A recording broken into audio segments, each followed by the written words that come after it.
পারফেক্টভাবে fish fry তৈরি করার রেসিপি আজকে এই দেখে নিন। এই রেসিপি যদি না ট্রাই করে থাকবেন তাহলে অনেক কিছুই মিস করবেন।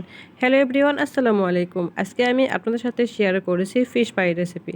নামি দামি রেস্টুরেন্টের সাথে ফিশ ফ্রাই না খেয়ে বাসায় তৈরি করা এই ফিশ ফ্রাইটা খাওয়া স্বাস্থ্যের জন্য খুবই উপকারী। আর আপনি যদি ফিশ ফ্রাই লাভার হয়ে থাকেন তাহলে আপনি এই রেসিপিটা অবশ্যই হলে বাসায় একবার ট্রাই করবেন। আর এরকম করে ফিশ ফ্রাই খেতে অত্যন্ত মজার। আজকে আমি সেই রেসিপিটাই আপনাদের সাথে শেয়ার করেছি। সো ভিউয়ার্স, চলুন রেসিপিটা শুরু করা যাক। ফিশ ফ্রাই তৈরি করার জন্য আমি এক পিস এখানে ফিশ নিয়েছি। এটা আমি পাঙ্গাস মাছ নিয়েছি। আপনারা যে কোনো মাছ দিয়েই করতে পারবেন। বড় মাছ নিলে কিন্তু ফিশ ফ্রাই তৈরিতে ভালো লাগে। তারপর মাছটাকে আমি একটা কাঁটা চামচের সাহায্যে এরকম খুঁচিয়ে নিব, বা কাঁটা চামচের সাহায্যে একটু নাড়াচাড়া করে দিয়ে চামচ দিয়ে একটু কেটে নিব। তাহলে কিন্তু যে মশলাটা থাকে ফিশ ফ্রাইয়ের সেটা কিন্তু খুব ভালোভাবে এই মাছের মধ্যে ঢুকে যায়। আপনি যদি এই কাজটা না করে নেন তাহলে কিন্তু ফিশ ফ্রাইটা খেতে অত ভালো লাগবে না, মাছের মধ্যে কোনো প্রকার মশলাই ঢুকবে না। তারপরে আমি নিয়েছি এখানে আদা বাটা এবং সেই সাথে নিয়েছি রসুন বাটা।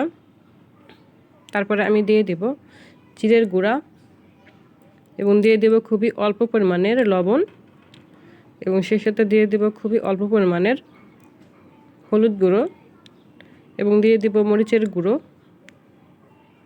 সেই সাথে দিয়ে দিব পরিমাণ মতো সরিষার তেল।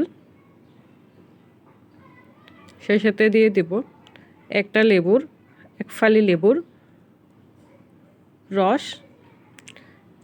লেবুর রস দেওয়া হয়ে গেলে তখন আমি দিয়ে দিব হাফ চামচ পরিমাণের টমেটো সস। টমেটো সস দিয়ে খুব ভালো করে সবগুলো মিশ্রণকে আমি মেখে নিব হাত দিয়ে। হাত দিয়ে মেখে নিয়ে একটা মশলা তৈরি করে নিয়েছি। আর এই মশলা তৈরিটা কিন্তু ফিশ ফ্রাইয়ের একটা পারফেক্ট একটা রেসিপি হয়। তারপরে মশলাগুলোকে আমি মাছের মধ্যে খুব ভালো করে হাত দিয়ে দিয়ে দিব। মাছটাকে খুব ভালো করে নাড়াচাড়া করে দিয়ে মশলাগুলোকে মাছের মধ্যে খুব ভালো করে ঢুকিয়ে নিতে হবে। মশলাটা খুব ভালো করে মাছের মধ্যে ঢুকানো হয়ে গেলে, আর এরকম করে কিন্তু ফিশ ফ্রাই অত্যন্ত মজা লাগে খেতে। তারপর মশলাটা রেডি হয়ে গেলে তখন আমি দিয়ে দেব আরও কিছুটা সরিষার তেল উপরে দিয়ে দিব। উপরে সরিষার তেল দিয়ে ঢাকনা দিয়ে আমি ঢেকে রেখে দিব, রেস্টে রেখে দিব প্রায় আধা ঘন্টার জন্য। আমি মাছটাকে রেস্টে রেখে দিয়েছিলাম। আধা ঘন্টা পরে আমি দেখে নিয়েছি যে মাছটা অনেকটা পারফেক্টভাবে ম্যারিনেট হয়ে গিয়েছিল। তারপর আমি ভেজে নিব মাছটাকে।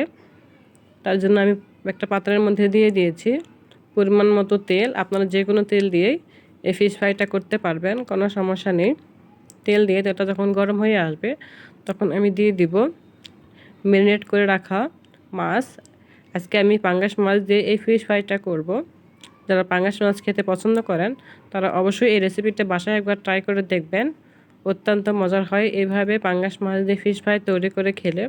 আপনি এই মাছ দিয়ে পাঙ্গাস মাছ দিয়ে যদি ফিশ ফ্রাই খান তাহলে চিকেন ফ্রাই খাবার কথা ভুলে যাবেন। এতটাই মজার হয় যে পাঙ্গাস মাছ দিয়ে ফিশ ফ্রাই তৈরি করে খেলে। মাছটা এক পাশে হয়ে গেলে আমি অপর পাশেও খুব ভালো করে নাড়াচাড়া করে দিয়ে ভেজে দিব।